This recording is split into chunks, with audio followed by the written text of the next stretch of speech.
Hello everybody and welcome back. Thank you for joining me for another episode of the Coromon demo. I really do appreciate it as we do a little bit of grinding and push a little bit forward. We're going to do a little bit talk about some housekeeping here on the channel and some information that I would like to give to you guys about. I don't think I ever really went in and taught a lot about why I'm here and what I'm doing and what I hope to accomplish, and there's some other stuff as well as we get in here and we're just going to go and do some grinding. In the last few episodes I talked about kind of how I do things, so I'm not going to go in and say every little decision and every little thing that I usually do in the channel or in a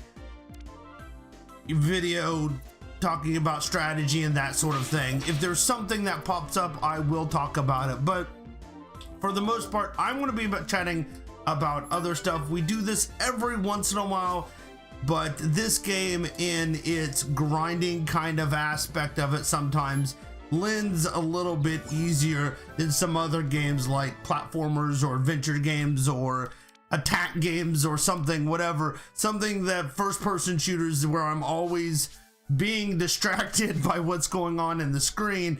It's a little bit harder to do that, but in this one it's a little bit slower paced game. We can kind of talk and it's not as distracting as normal. So what is the housekeeping stuff that I would like to talk about? Well, first of all, I would like to thank all of you out there. If you have watched, subscribed, shared, done anything with any of my videos, I gotta say a sincerely thank you. The last time I checked, we are passing 950. I think we had 953 subscribers. I started this channel almost 2 years ago with the hopes of just showing off modern retro gaming, and exactly what I mean by that we'll get into in a minute. But I just wanted to do this thing and I didn't really have any real idea of where it would go or how far I can go with this. I'm really excited to see that we are nearing 1,000 subscribers and really appreciate that. I gotta say I'm super happy with the progress that I made. We've been fairly,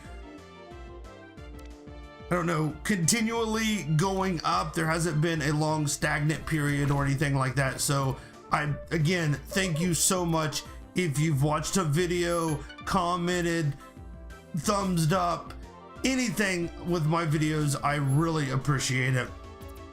Oh, well, we got Patterbit and Silkquill, so everybody leveled up to level 6. That's awesome. And Silkquill has that fast strike, which is really good because it allows you to attack first. It forces it to attack first. Now let's see what we've got here. Okay, so the first thing I want to talk about is getting to 1,000 subscribers and the YouTube partner program. And what that is, as most of you probably know, is it is a program that allows you as a creator to put ads and some other options as YouTube channel memberships and stuff like that on your channel. You know, start doing that sort of thing for your channel in order to help out, keep the channel growing, allow me to put money back into the channel and that sort of stuff, and that helps tremendously. Oh, and my Silkquill going out. Whoa, that was very close there, but I got fast strike here, so that fast strike is going to be able to hit first.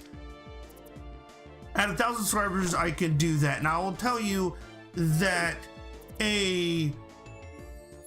one YouTube channel member is going to give me more revenue and help the channel more than ads. So I ask you to think about that, and I'm not going to be a person that pushes on every video. I have channel memberships now. Do you want to get a channel membership?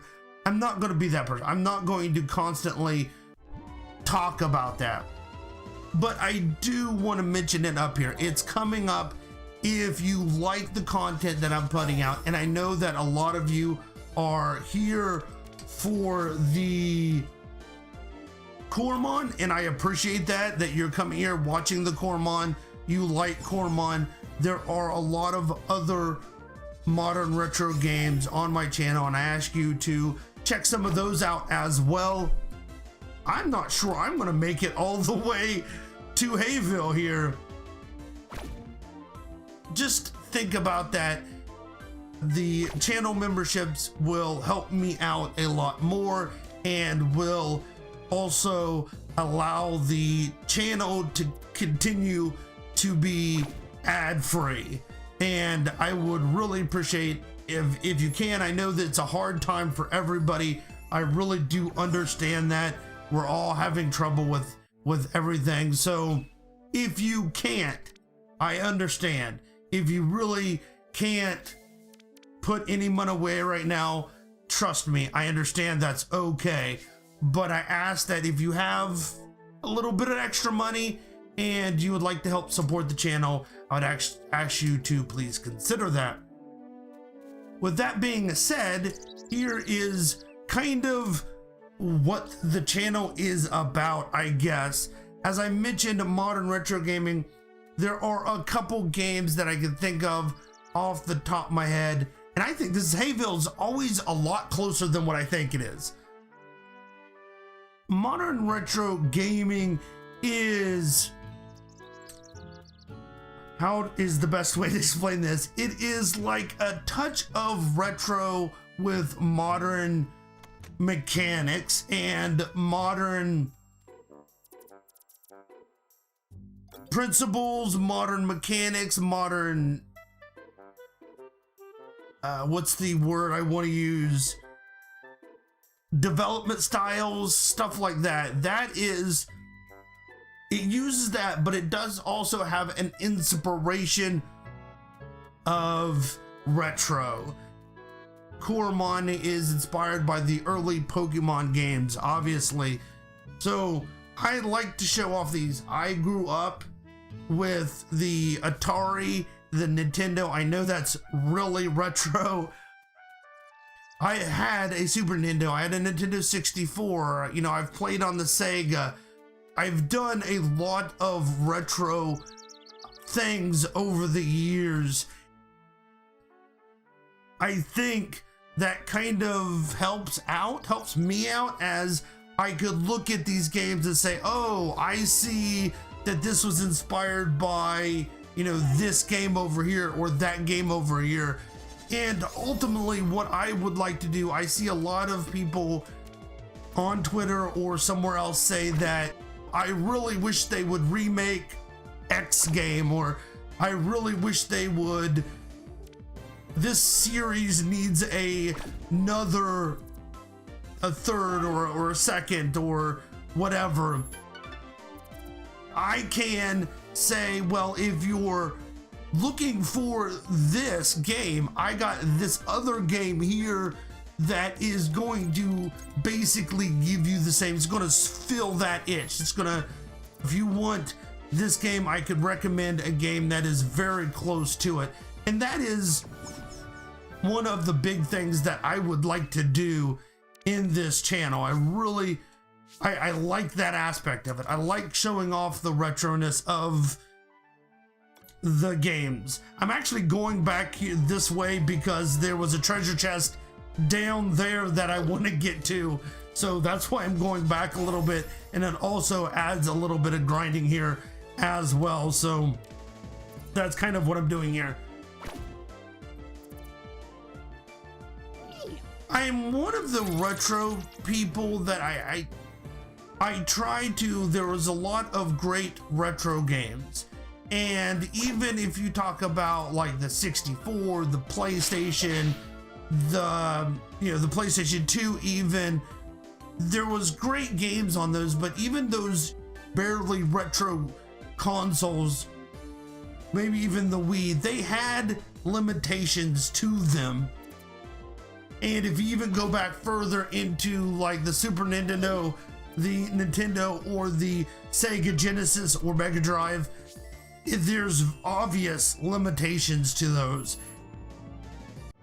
That's kind of where the modern retro comes, is that you have those retro ideas or the retro play style, the retro feel, but it does a lot of modern stuff as well, especially as you go back into the older content, the older consoles.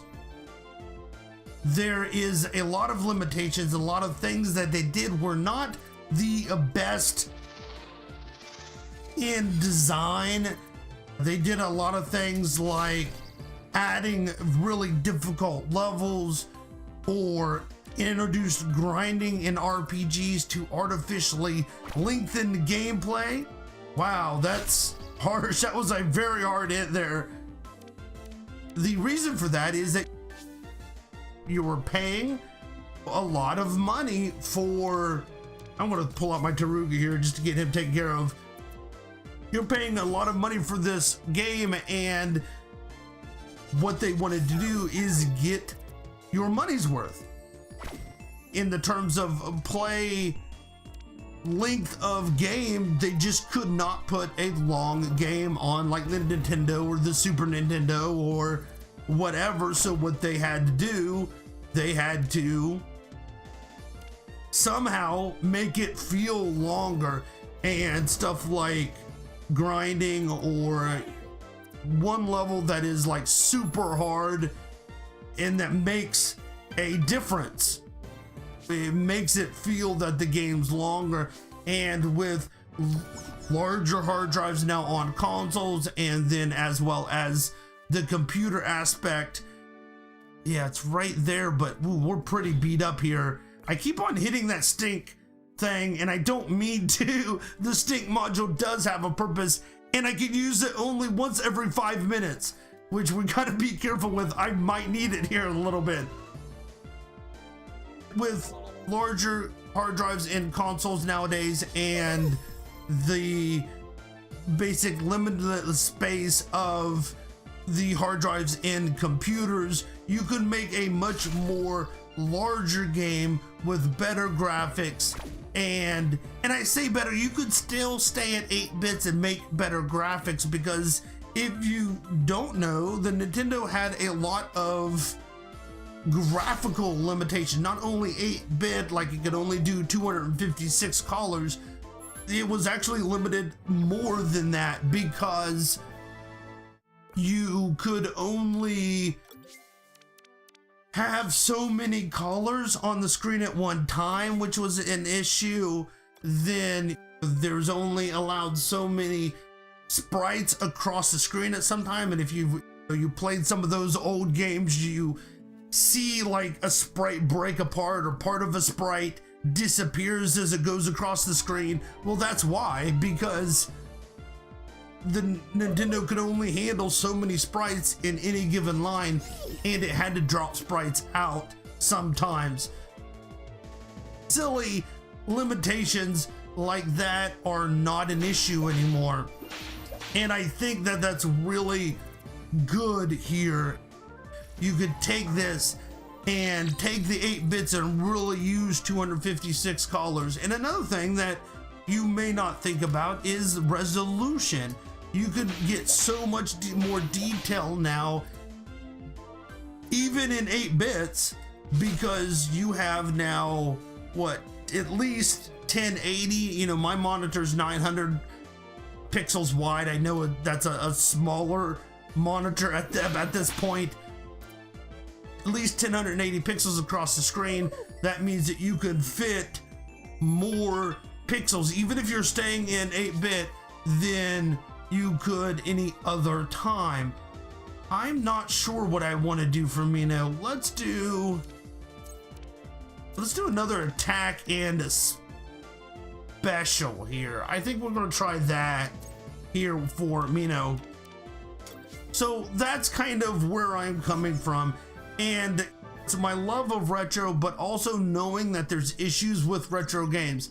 I look back at some of my favorite Nintendo and Super Nintendo games, and I still look at them and I'm like, there's problems with these games. I try not to look back at those games through red-colored lenses saying that everything retro was wonderful and new games now are awful.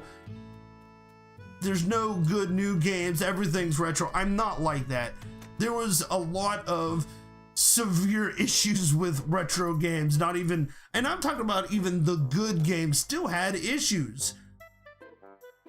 We can deal with those now, and I think that is part of why I like to do this, is that you show off that retro feel, that retro aspect of it, but you still have this modern design, modern sensibility, and some of the things are just amazing what they could do, and ideas that they never would have thought of before. I want to check these guys. Yeah, okay, I got a level 6 up there front. Stuff like adding a dungeon crawler with the roguelike randomized levels, making a monster training game with Nuzlocke rules built in. These are some of the things that have not been thought about, maybe been thought about before, but they couldn't be done. Now they're being done. Just stuff like that is just really impressive in my mind, and I'm gonna have to switch him out, I bet, because we are not going to be able to go up against this 6, I don't think. He did a good hit there on me, but I'm right outside Hayville too, so that's not too bad. He's using that fast attack, which is gonna really hurt here, but we're gonna see what we can do. Maybe with Taruga here, he'll be 1 level up, and I'm not sure how well we're gonna be able to hold this guy off.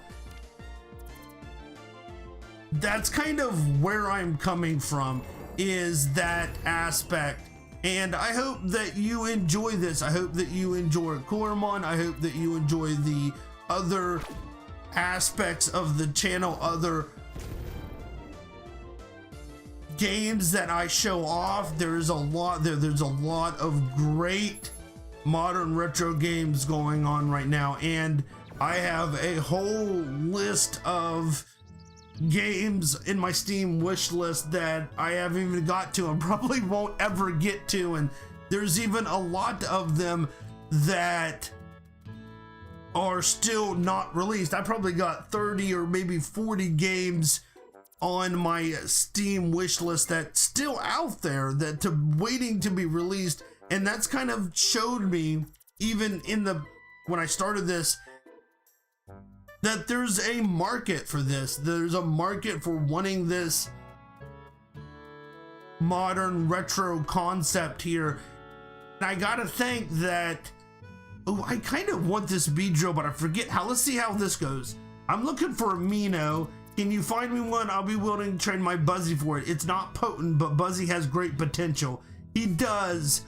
But I have a Mino and I don't want to get rid of him.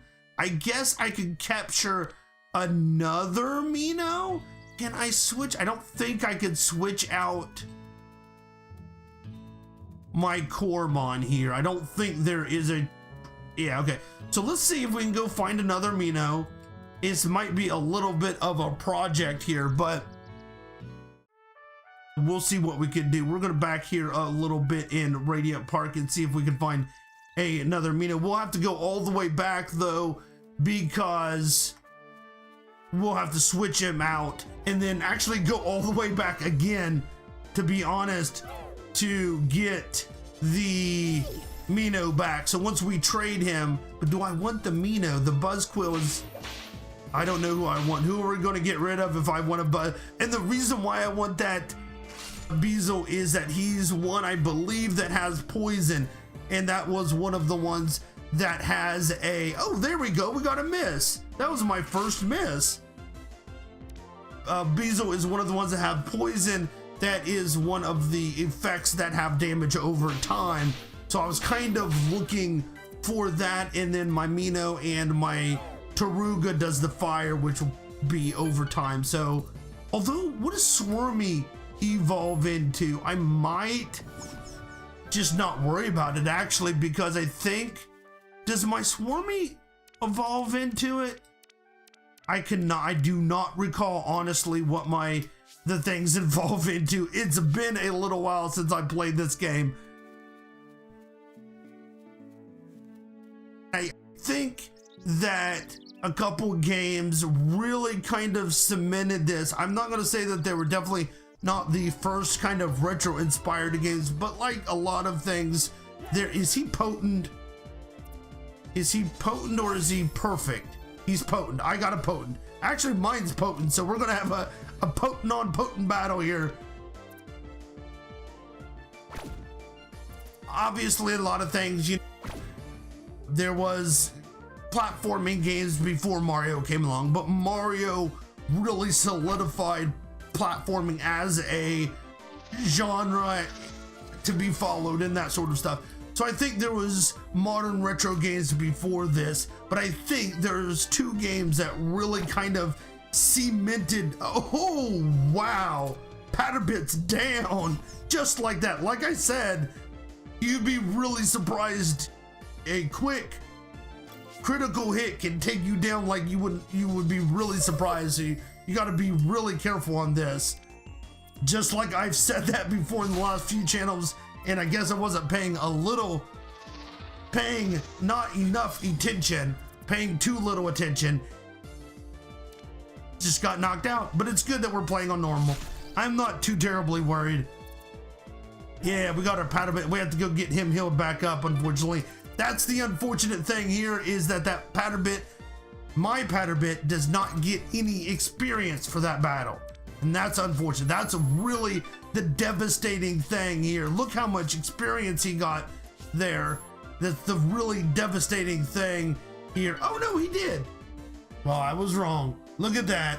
Proven wrong right in the middle of the game's like, nah, I'm gonna prove you wrong. Okay, so even if they get knocked out, they still get the experience. I was wrong. No big deal. I've been wrong before, and I just roll with it. So we got to remember that. So even if they do get knocked out, they do get the experience. I've kind of always said the opposite there. I kind of want my Swarmy to go up. So we're gonna put my Swarmy here and my Taruga. I kind of want my Taruga last too, because I think he's probably, and we're just switching around everybody here. So like I said, there's the two games. I think Axiom Verge and Shovel Knight really had a large effect on kind of the modern retro movement. And I think those two games and their success, not only in the retro community, but in the larger community, that it really helped propel the modern retro up a little bit.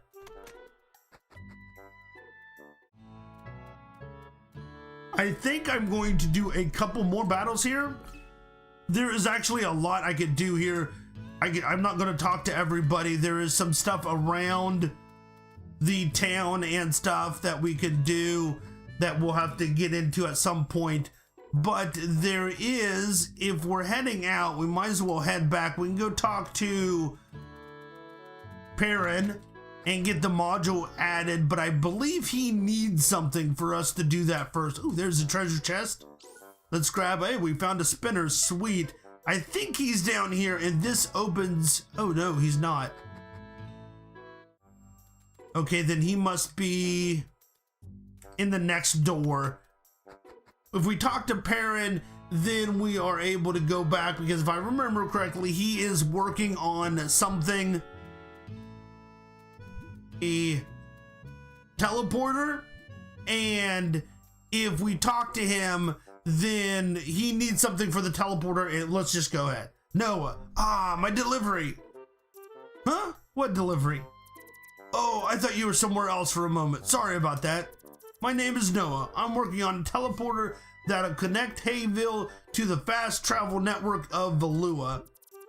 I'm still waiting for the last few parts I need to complete the teleporter. I had ordered them from Lux Solus campus a while back. The package should have arrived by now. Oh, perhaps you're willing to help. Could you find out what's keeping my package? Sure, I'll help. Great, I ordered the parts from Tim at Lux Solus campus. Perhaps you could start there. I'll be in my workshop doing the final calibrations. I'll be waiting for you. Well, there is Noah. I was kind of needing to talk to Perrin. He works as a blacksmith. My husband has a workshop in the basement. He's one of the reasons our village is getting more technologically advanced. He's now so focused on his work that he is oblivious to the consequences of a teleporter in Hayville. Perhaps progress isn't always a good thing. Interesting. Perrin was working as the blacksmith. I do remember that. So let's go over there. This is the blacksmith. Maybe this is Perrin right here. Are you Perrin? Nope, that's Jacob. I do need to help that guy out here in a little bit. This is the black shop, I think. Can I say something? See the sign? Perrin's workshop. So let's see if we can go talk to Perrin. He was not in here earlier, so he might arrive later, or I find him back here. I don't see anyone back here. I might have to do something to get him. Oh, I recall what I need to do, and we're going to have to do that in the next episode because we are out of time. I do hope you appreciated the video. I know that we chatted a little bit about other stuff in this video and not so much focused on the game, but I tell you my strategy and tell you some things that I'm doing, and I just don't think it'll be enjoyable for me to tell you the same thing over and over every episode. So we're going to talk a little bit about other things as we do this as well, and I will see you in the next episode. I hope you enjoyed it. Thank you so much for watching. Bye, everybody.